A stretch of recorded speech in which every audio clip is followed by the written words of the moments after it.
It began on a night when the horizon felt too close to the earth, as if the sky were a heavy blanket being pulled tight over a sleeping world. In the desolate, wind-swept expanse of North Dakota, where the cold is a physical weight and the silence is a living thing, Silas Vance sat on the porch of a farmhouse that had been in his family for 3 generations. Silas was a man carved from the same hard geography he inhabited. His hands were calloused maps of labor, his face weathered by 60 winters, and his heart was a quiet room where he kept the memory of his wife, Martha, who had passed 3 years prior. He was a man of the soil, a man who understood the language of engines and the temperament of cattle, but he had long ago stopped looking up at the stars with anything resembling wonder. To Silas, the night sky was just a clock, a way to tell when the freeze was coming or when the dawn would break. But on this particular Tuesday, the rhythm of the world stuttered. The wind, which usually howled across the plains like a lost spirit, suddenly died. It wasn't a gradual fading. It was an instant, absolute cessation, as if a hand had clamped over the mouth of the storm. The silence that followed was so profound, it made Silas's ears ring. He set down his mug of coffee, the steam rising in a perfect vertical column undisturbed by even a breath of air. His dog, a blue heeler named Buster who would bark at a falling leaf, whined low in his throat and scrambled under the porch, tail tucked. Silas stood up, his boots scraping against the wood, a sound that seemed violently loud in the vacuum of noise. He looked out toward the south pasture, where the darkness was usually absolute, and saw that the shadows were wrong. They were stretching toward the house, not away from the moon. He turned his head and saw it. Hovering silently above the old oak tree at the edge of his property was not a saucer, not a ship of metal and rivets, but a geometry of pure, living light. It was a Merkabah, a 3-dimensional star of 2 interlocking tetrahedrons, spinning in opposite directions, yet remaining perfectly still in space. It didn't glow with the harshness of electricity. It hummed with a soft amber luminescence that looked like liquid gold suspended in the air. Silas felt a vibration start in the soles of his feet, traveling up his shins, settling deep in his chest. It wasn't fear. Fear is cold. This was heat.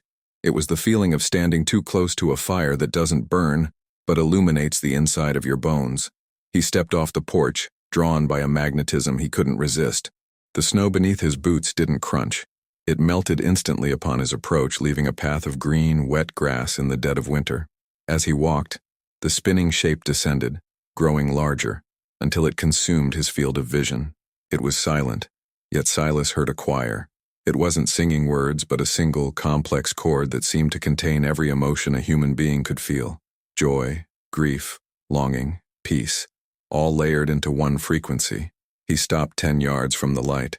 He should have been terrified. He should have been running for his shotgun or his truck. But he stood there, his hands hanging loose by his sides, tears streaming down his face.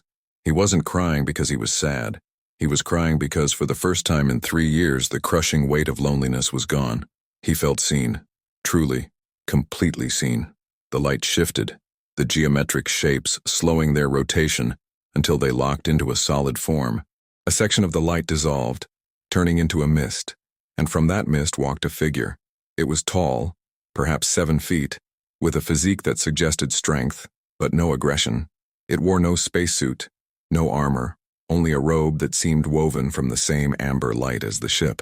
Its skin was pale, almost translucent, shimmering with a pearlescent quality, and its eyes were large, almond-shaped, and filled with a swirling blue galaxy of stars. There was no mouth, yet Silas heard a voice. It didn't come through his ears. It bloomed in the center of his mind, clear and resonant like a bell struck in a canyon. "Silas of the earth," the voice said. "Do not be afraid, we are the Watchers, we are the brothers you forgot." Silas fell to his knees. The theology he had learned in Sunday school, the stories of angels and demons, the scientific reports of UFOs, none of it fit this. This was something older, something that bridged the gap between the physics of the universe and the prayers of the desperate. Are you an angel?" Silas thought, his mind trembling.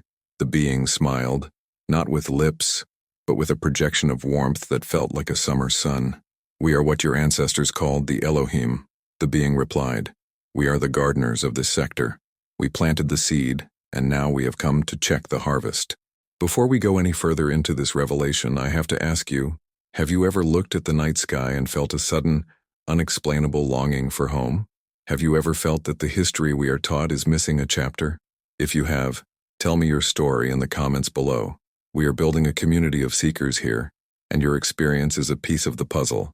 And if you want to uncover more of these forbidden truths, subscribe to the channel. You are not alone. Silas looked up at the being. The harvest? He spoke aloud, his voice raspy.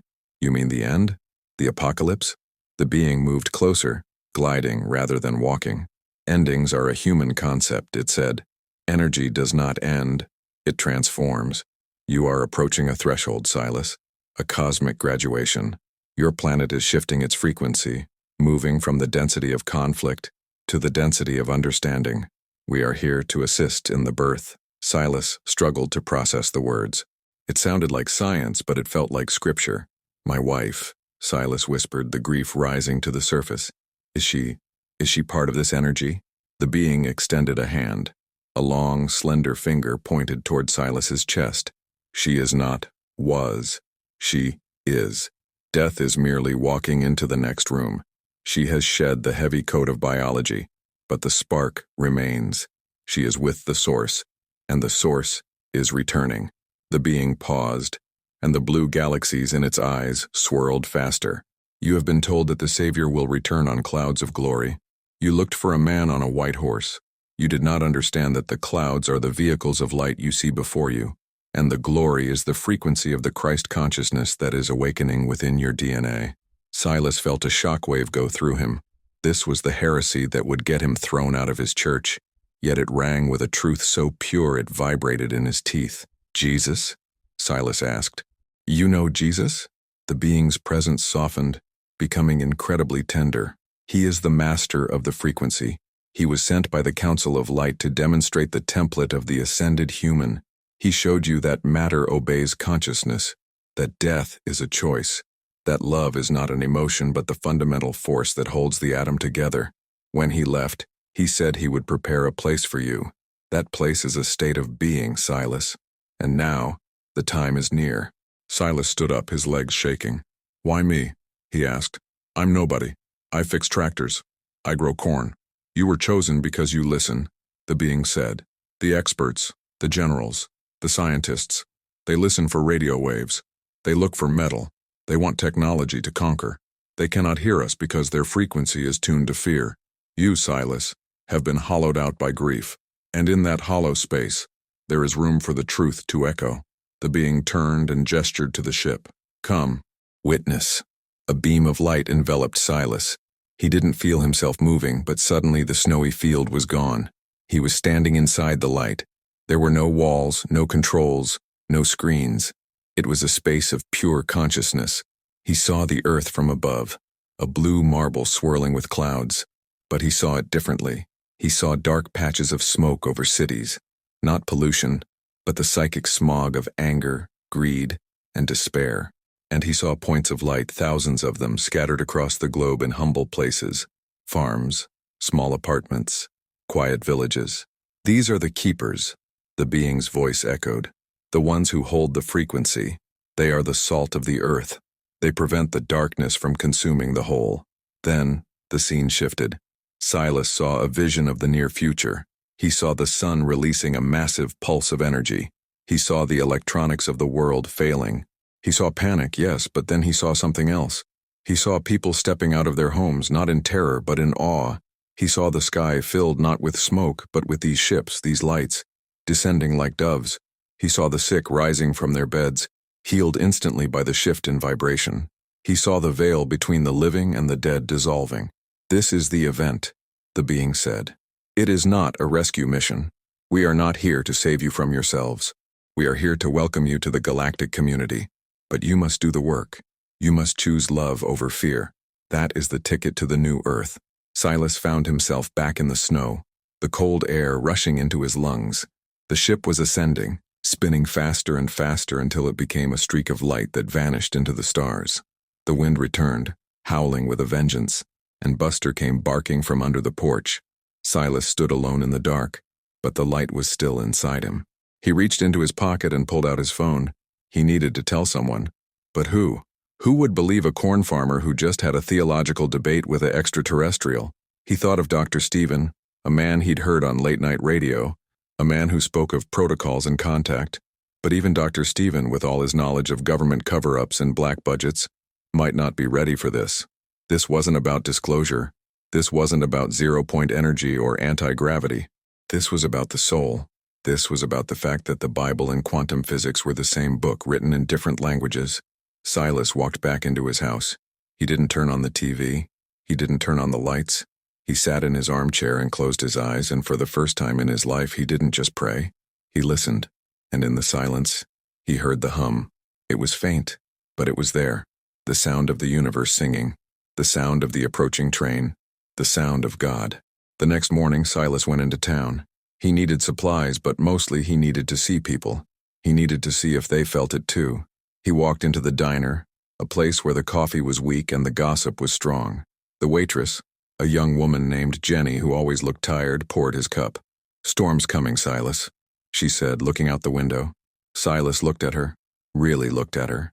He saw the fatigue around her eyes, but he also saw the light inside her, dim but present, fighting against the weight of her worries. "A storm is coming, Jenny," Silas said softly, "but it's not the kind that breaks windows. It's the kind that washes them clean." Jenny paused, the coffee pot hovering in midair. She looked at Silas, a frown creasing her forehead. "You okay, Silas? You look different. You look younger." "I feel different," Silas admitted. He wanted to grab her shoulders and shake her, to tell her that she was an eternal being of light, that her struggles were temporary, that help was hovering just above the clouds, but he knew he couldn't. Not yet. The seed had to be planted gently. "I had a dream last night," he lied, or maybe he didn't. "I dreamt that all the noise stopped, and we could finally hear what we were supposed to be doing." Jenny smiled. A sad, wistful smile. "That sounds nice." "What were we doing?" "Loving each other," Silas said. "Just that." The diner went quiet.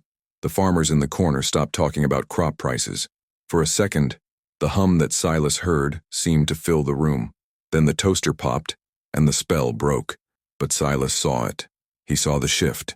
It was possible. Days turned into weeks.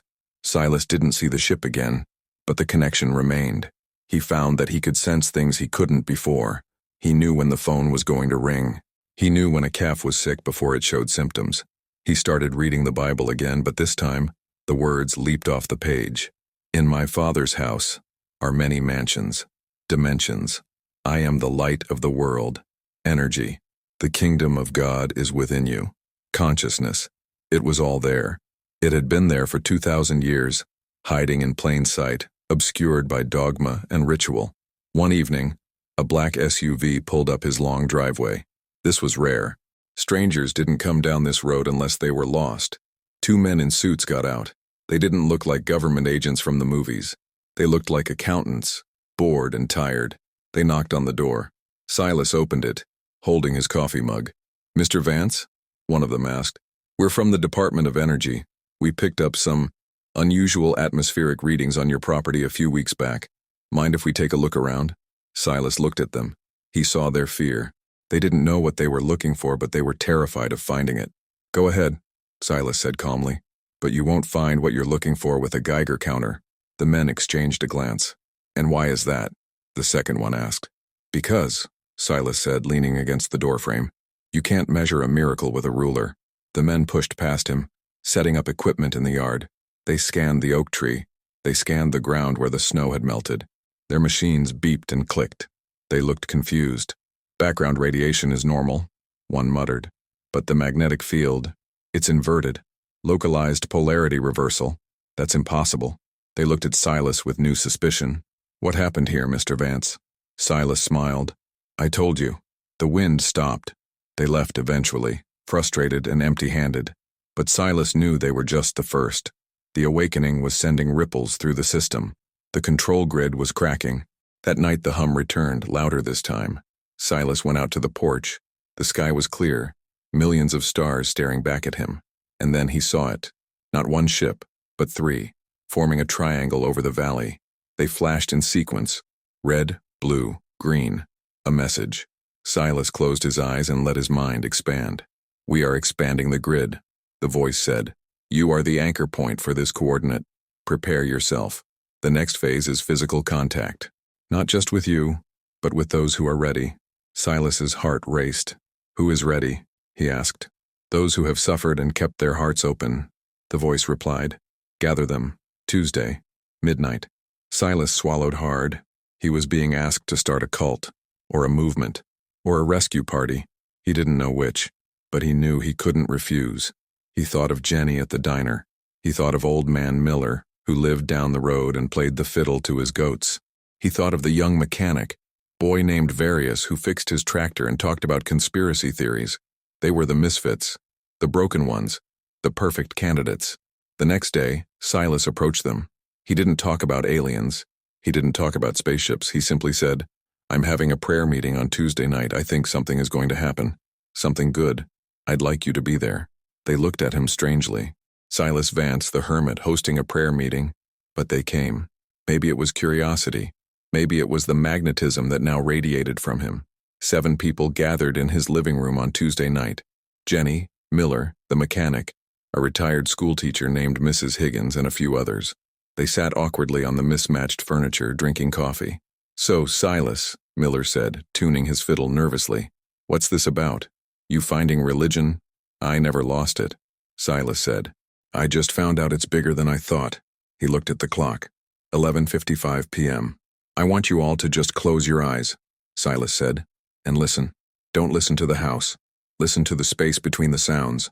They hesitated, then obeyed. The room grew quiet. The grandfather clock ticked. The wind blew outside.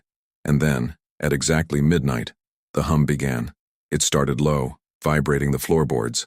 Mrs. Higgins gasped. Is that an earthquake? No, Silas said softly. Keep listening.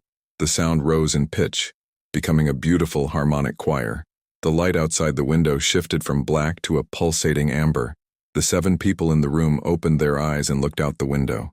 The yard was filled with light, and standing on the porch, visible through the glass, were 3 figures.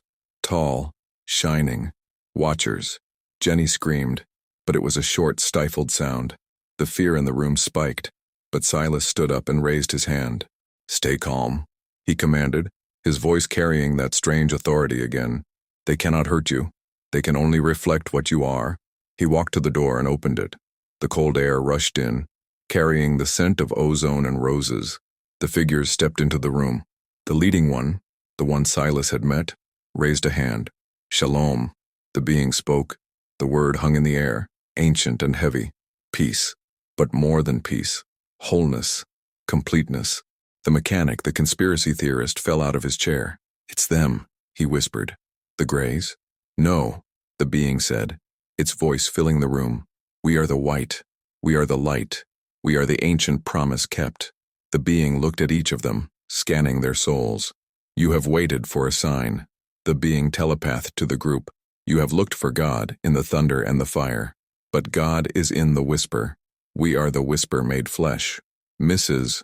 Higgins, a woman who had taught Sunday school for 40 years, stood up, trembling. Are you demons? She asked, her voice shaking with the indoctrination of a lifetime. If we were demons, the being said gently, would we bring this?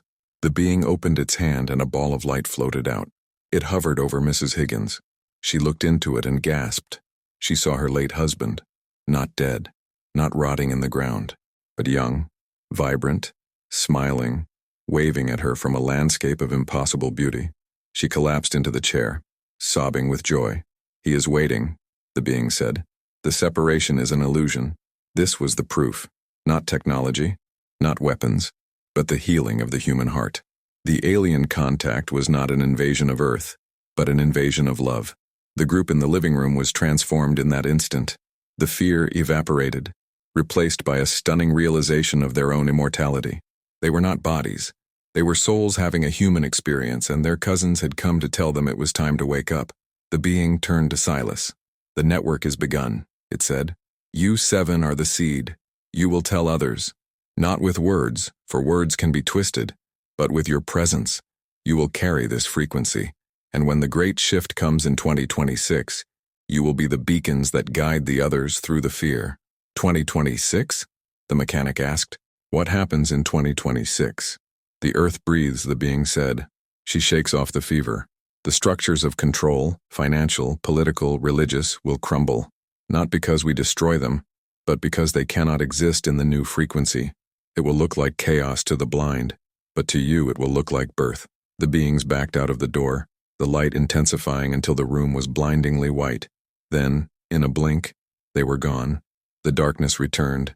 The silence returned. But the 7 people in the room sat there, glowing, literally glowing. A faint, golden aura clung to their skin. They looked at each other and laughed. It was the laughter of prisoners who just found the door was unlocked the whole time. The news of what happened in that North Dakota farmhouse didn't spread through the internet or the evening news. At least, not at first. It moved the way a root system moves beneath the soil, silently, invisibly, connecting one living thing to another. The 7 people who had sat in Silas Vance's living room went back to their lives, but they were no longer the people they had been. Jenny poured coffee at the diner with a grace that made the truckers stop their chewing and stare, feeling a sudden peace settle in their chests. Mrs. Higgins taught her Sunday school class not about fire and brimstone, but about the light that lives in every atom, and the children listened with wide eyes, understanding instinctively what the adults had forgotten. Old Man Miller's fiddle playing changed. The notes he coaxed from the wood were no longer just folk tunes but complex, harmonic sequences that made the goats stop bleating and the birds land on the fence posts to listen. They were the keepers, carriers of a frequency that was contagious. But light casts a shadow, and a light this bright was bound to attract attention. It took 3 weeks for Dr. Stephen to arrive. He came in a black sedan, accompanied by 2 men in military fatigues who looked uncomfortable without their rifles. Dr. Stephen was a man of science, a renowned ufologist, who had spent his career chasing blurry photos and redacted documents. He wore a suit that was too expensive for farm country and carried a briefcase that looked like it contained nuclear codes. He found Silas in the barn, working on the engine of his combine harvester. "Mr. Vance," Dr. Stephen said, his voice clipped and professional, masking the tremor of excitement he felt. "I'm Dr. Stephen. I believe you've had contact." Silas didn't look up from the engine. He wiped his grease-stained hands on a rag. "Contact implies 2 separate things touching," Silas said calmly. What happened here was more like a remembering. Dr. Stephen blinked, taken aback. He was used to hysteria, to fear, to people begging for answers. He wasn't used to a farmer sounding like a mystic. "We have satellite imagery, Mr. Vance. Thermal signatures that defy known physics. We know something landed here. We need to know their capabilities, their intent. Are they hostile?" Silas finally looked up. His eyes held that same deep, unsettling calm that had unnerved the sheriff. "Hostile?" Silas chuckled softly. "Doctor, you're looking for an invasion. You're looking for Independence Day. What you should be looking for is the second coming." Dr. Stephen scoffed, a sharp, dismissive sound. "I deal in data, Mr. Vance, not religion. If these entities are real, they are biological or artificial life forms from another star system. They have technology. We need that technology." "You want to weaponize a miracle," Silas said, shaking his head. "That's why they don't talk to you, Doctor. You listen with your ego, not your heart." The military men stepped forward, their posture threatening. "Mr. Vance," one of them said, "this is a matter of national security. If you are withholding information about extraterrestrial biological entities, you are in violation of federal law." Silas put down the rag. He walked over to the barn door and looked out at the vast, open sky. "Let me show you something," he said. He reached into his pocket and pulled out a small, smooth stone. Not the glowing archive Elias had, but a simple river rock he had picked up the morning after the encounter. He held it out. "Hold this." Dr. Stephen hesitated, then took the rock. Immediately he gasped and dropped it. It's hot." "It's not hot," Silas corrected. "It's vibrating. It's resonating with the residual energy of the visit. Your machines can't measure it because it's not on the electromagnetic spectrum you study. It's on the consciousness spectrum." Dr. Stephen stared at the rock in the dirt. He looked at his hand, which was trembling. For a split second, the mask of the scientist slipped, revealing the terrified boy underneath. What are they?" he whispered. "They are us," Silas said. "From the future, or the past. Time doesn't work the way you think it does. They are the ones who stayed in the light when we chose the shadow, and they're back to help us choose again." The confrontation in the barn was interrupted by a sound. It was a low hum, similar to the one from that first night, But this time it was coming from the road. Cars were pulling up. Dozens of them. People were getting out. Strangers, locals, people from the next county over. They walked up the driveway, drawn by an instinct they couldn't name. "What is this, Doctor?" Stephen demanded, looking around nervously. "A gathering?" "A reunion," Silas said. He walked out of the barn to meet them. There were sick people, sad people, angry people. They converged on the farmhouse yard, not knowing why, only that they felt a pull. Silas stood on the porch and without a microphone, he spoke. "You felt it, didn't you?" he asked the crowd. "The moment the wind stopped. The moment you realized you weren't alone." Heads nodded. Tears flowed. It was a spontaneous congregation of the awakened. Dr. Stephen watched from the side, his scientific paradigm crumbling in real time. He saw a woman with a cane walk up to Silas. He saw Silas simply hold her hands and look into her eyes. He saw the cane fall to the ground. He saw the woman straighten up, her face glowing with relief. There were no theatrics, no lightning bolts, just a transfer of energy, a restoration of balance. "Mass hysteria, Doctor," Stephen muttered to himself, trying to cling to his logic. "Placebo effect." But his heart was pounding a different rhythm. The phenomenon accelerated. Over the next few months, Silas's farm became a pilgrimage site, not a religious shrine, but a recharging station. The government set up a perimeter, but they couldn't stop people from walking through the fields at night. They couldn't stop the lights that appeared in the sky, dancing in patterns that spelled out mathematical constants. Pi, phi, the Fibonacci sequence, in pure gold light. The message was clear. The universe is intelligent. The universe is designed. You are part of the design. Dr. Stephen stayed. He set up a mobile lab in a trailer at the edge of the property. He claimed he was gathering data, but in truth, he was seeking salvation. He watched Silas closely. He saw a man who didn't eat much, who didn't sleep much, but who never seemed tired. He saw a man who radiated a peace that was physically palpable. One night late, Dr. Stephen knocked on the farmhouse door. Silas let him in. They sat in the kitchen, the silence between them heavy with unspoken questions. "I ran the spectral analysis on the soil samples," Dr. Stephen said, his voice quiet.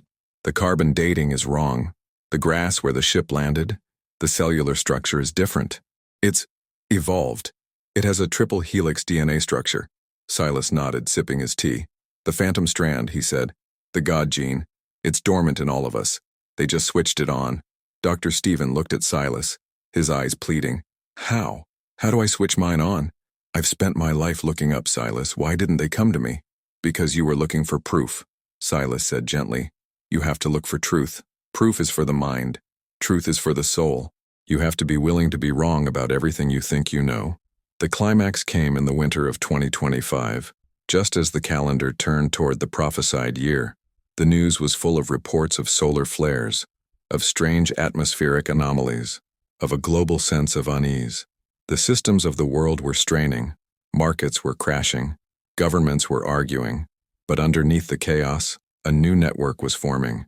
The keepers were ready.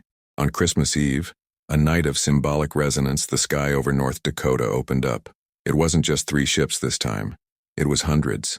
A fleet of light stretching from horizon to horizon. The military jets scrambled, their afterburners tearing through the night, but their weapon systems went dead the moment they locked on. The ships didn't attack, they simply sang. A global broadcast, not on the radio, but in the mind of every human being on Earth. Do not fear the transition. The voice was a chorus of millions. The cocoon is breaking, the butterfly is emerging. In the farmhouse yard, Silas stood with Dr. Stephen, Jenny, and the others. The light from above was so bright it was like standing in the center of the sun, but it was cool, soothing. "It's time," Silas said. He looked at Dr. Stephen. "Are you ready to put down the ruler and pick up the light?" Dr. Stephen looked at his tablet, displaying charts that were off the scale. He looked at the sky. He looked at Silas. And finally, he dropped the tablet into the snow. "I'm ready," he whispered. A beam of light descended, encompassing the entire farm. The gravity shifted. Silas felt his feet leave the ground. He wasn't flying. He was being lifted by a change in density. He looked around. Jenny was floating beside him, laughing. Miller was there, Mrs. Higgins, and Dr.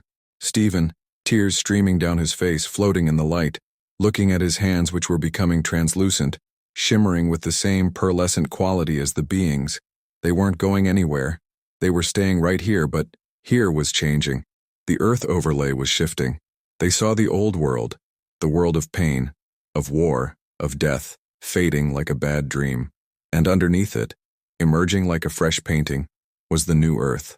Vivid colors, harmonious sounds, a reality where thought was instant manifestation. Silas saw Martha. She was standing in the light, young and radiant, her hand extended. He reached out and took it.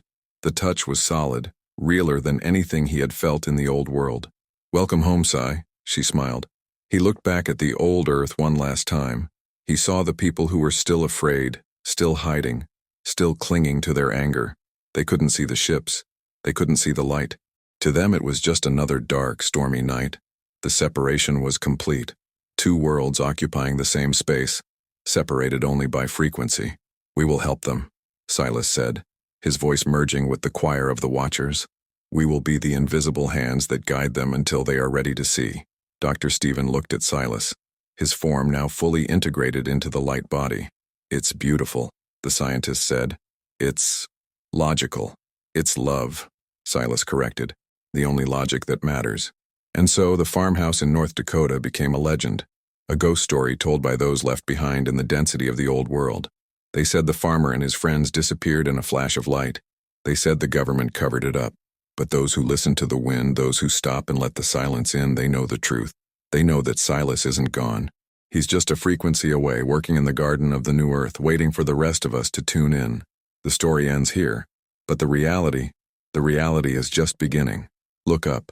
The stars are singing. Can you hear them? They say that heaven is a place you go when you die. But Silas Vance learned in the span of a single heartbeat that heaven is not a destination. It is a frequency, a channel on the cosmic radio that has been playing since the moment of creation, waiting for someone to finally tune in. When the light took him, there was no tunnel, no pearly gates, no choir of cherubs with harps. There was only a sudden, absolute clarity, the sensation of waking up from a confusing dream where he had been walking through mud, only to find himself standing on solid ground for the first time in 60 years. He looked down at his hands, and they were no longer the rough, grease-stained tools of a farmer. They were luminous, woven from filaments of gold and starlight, yet they felt more solid, more real, than the flesh he had worn like a heavy coat. Beside him stood Martha, not as he remembered her in the hospital bed, frail and gray, but as she was in the essence of her soul, radiant, her laughter a sound that manifested as ripples of color in the air around them. They were standing in a meadow that resembled the North Dakota plains, but perfected. The grass sang when the wind touched it. The colors were in spectrums the human eye had never evolved to see, and the horizon didn't end. It simply curved upward into infinity. Dr. Stephen was there too, on his knees, examining a flower that pulsed with a rhythmic heartbeat, weeping with the joy of a scientist who finally understands that love is the fundamental force of physics. "It's not just energy," Stephen whispered, his thoughts audible to Silas without words. "It's consciousness. Every atom knows my name. But even in paradise, the heart of a keeper does not forget the mission." Silas felt a tug, a heavy, dissonant vibration that pulled at the back of his newfound lightness. He walked to the edge of the meadow, where the reality they now inhabited seemed to shimmer and thin like a veil. Through the transparency, he could see the old Earth. It looked like a ghostly overlay, a shadowy reflection of the world they were in, but darker, denser, filled with a gray fog of fear and confusion.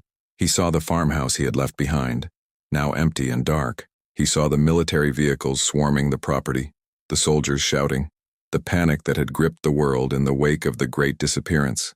And he saw Sheriff Miller. Miller had been at the gathering, had felt the hum, but fear had anchored him. In the final moment when the choice was made, Miller had gripped his service weapon instead of his faith, and the gravity of that fear had held him down. Now he stood on the porch of the empty house, screaming Silas's name into the cold night wind, a man broken by the realization that he had been left behind. Silas felt a pang of sorrow, but it wasn't the heavy, drowning grief of before. It was a compassionate, motivating ache. "We can't leave them," Silas said. The tall, shimmering being who had guided them, the Watcher, appeared beside him. "We never leave," the being projected, its voice a harmonious chord. "We simply move to the control room. You are now the invisible hands.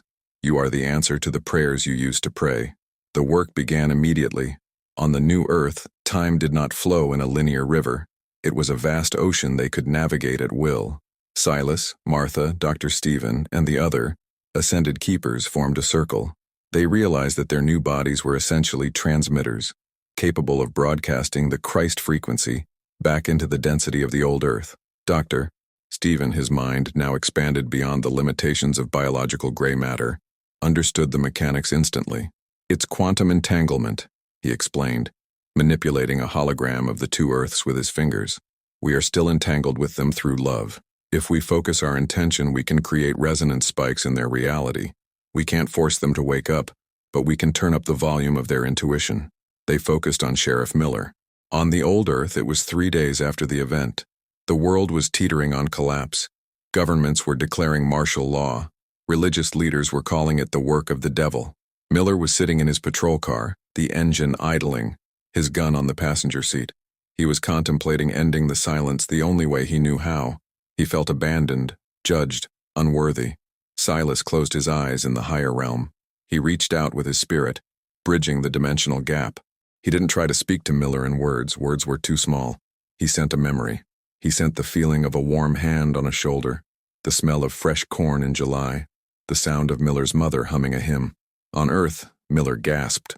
The cold steel of the gun barrel seemed to heat up, becoming uncomfortable to touch. The air in the car shifted, smelling suddenly of ozone and roses, the scent of the watchers. The radio, which had been broadcasting static emergency alerts, suddenly cut through with a clear, sharp tone. It wasn't a voice. It was the hum.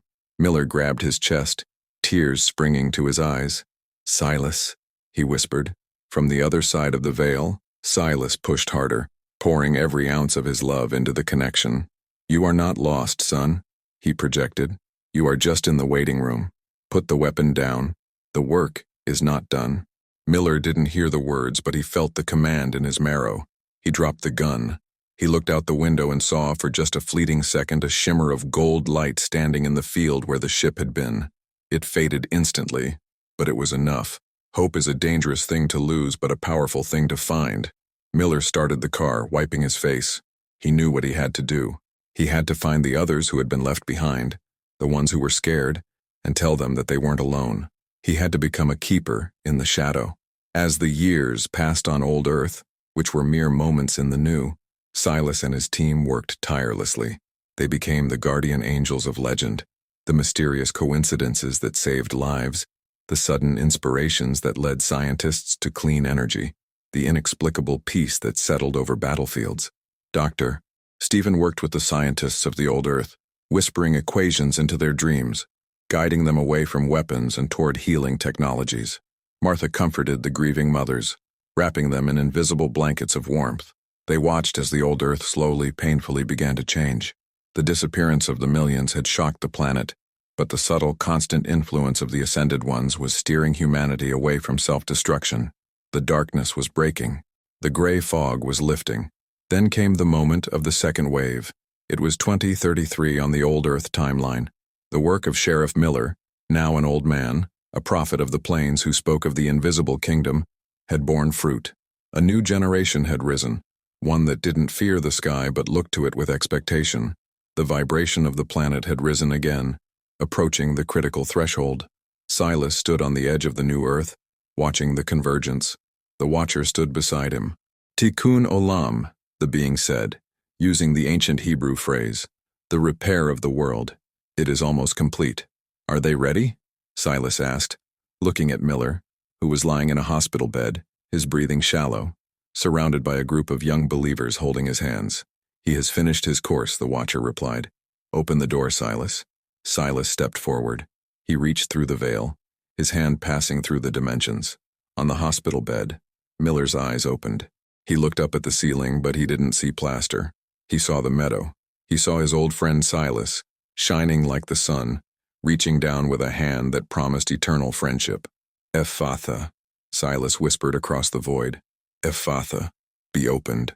Miller smiled, his last breath leaving his body not as a sigh of defeat, but as a shout of victory.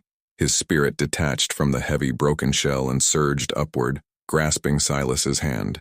The pull was tremendous, a joyful yank that brought Miller crashing into the grass of the new earth. He stood up, young again, strong again, laughing as the tears of a hard life turned into diamonds of light. Behind him, thousands of others were crossing over. The second harvest, the result of the seeds planted in the dark. The two worlds were moving closer, destined to eventually merge back into one singular restored Eden. Silas put his arm around Miller's shoulder. They watched the glorious procession of souls arriving home. "You took the scenic route," Silas joked, his voice music.